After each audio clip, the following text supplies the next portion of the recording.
मैं मन की बात के माध्यम से एक बार फिर आपके बीच, अपने परिवारजनों के बीच आया हूं।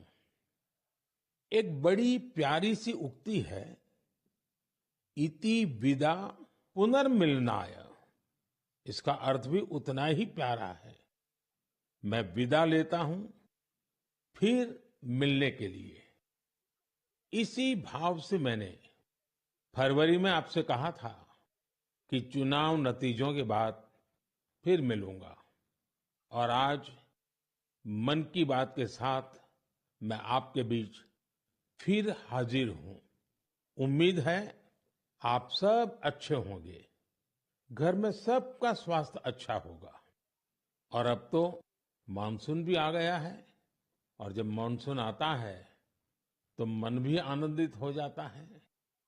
आज से फिर एक बार हम मन की बात में ऐसे देशवासियों की चर्चा करेंगे जो अपने कामों से समाज में, देश में बदलाव ला रहे हैं।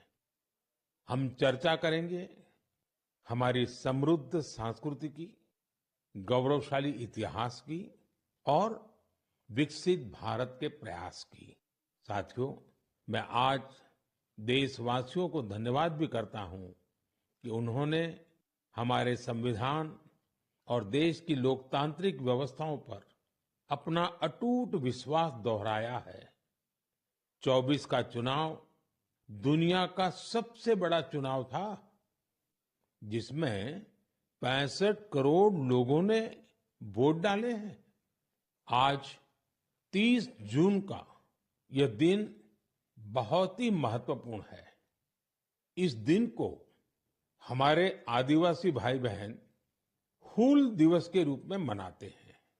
यह दिन वीर सिद्धो कान्हू के अदम्य साहस से जुड़ा है, जिन्होंने विदेशी शासकों के अत्याचार का पुरजोर विरोध किया था।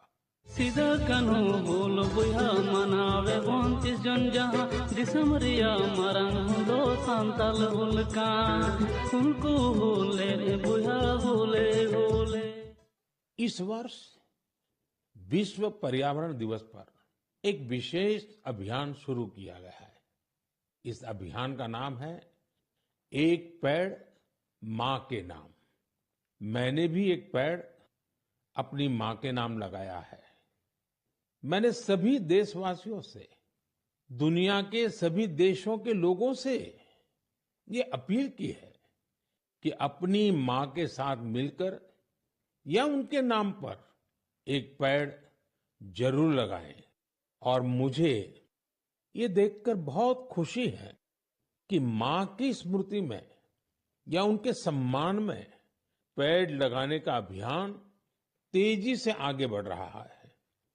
लोग अपनी मां के साथ या फिर उनकी फोटो के साथ पेड़ लगाने की तस्वीरों को सोशल मीडिया पर साझा कर रहे हैं। पिछले एक दशक में भारत में सबके प्रयास से वन क्षेत्र का अभूतपूर्व विस्तार हुआ है। अमृत महोत्सव के दौरान देश भर में 60,000 से ज्यादा अमृत सरोवर भी बनाए गए हैं।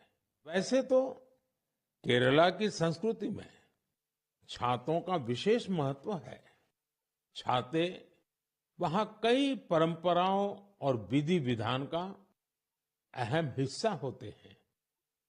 लेकिन मैं जिस छाते की बात कर रहा हूं वो है कार्थुम्बी छाते, और इन्हें तैयार किया जाता है केरला के अट्टापडी में। ये रंग बिरंगे छाते बहुत शानदार होते हैं, और खासियत ये कि इन छातों को केरला की हमारी आदिवासी बहनें तैयार करती हैं।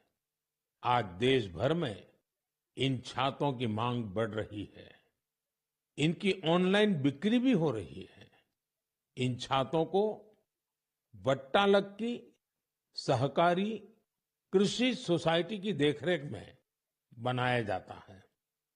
इस सोसाइटी का नेतृत्व हमारी नारी शक्ति के पास है। आज कार्थुम्बी छाते केरला के एक छोटे से गांव से लेकर मल्टीनेशनल कंपनियों तक का सफर पूरा कर रहे हैं। लोकल के लिए वोकल होने का इससे बेहतरीन उदाहरण और क्या होगा। मेरे प्यारे देशवासियों, अगले महीने इस समय तक पेरिस ओलंपिक शुरू हो चुके होंगे। मुझे विश्वास है कि आप सब भी ओलंपिक खेलों में भारतीय खिलाड़ियों का उत्साह बढ़ाने का इंतजार कर रहे होंगे। आपको ध्यान होगा, कुछ महीने पहले वर्ल्ड पारा एथलेटिक्स चैंपियनशिप में हमारी बेस्ट परफॉर्मेंस रही है। वहीं चेस और बैडमिंटन में भी हमारे खिलाड़ियों ने परचम लहराया है। अब पूरा देश ये उम्मीद कर रहा है कि हमारे खिलाड़ी ओलंपिक्स में भी बेहतरीन प्रदर्शन करेंगे।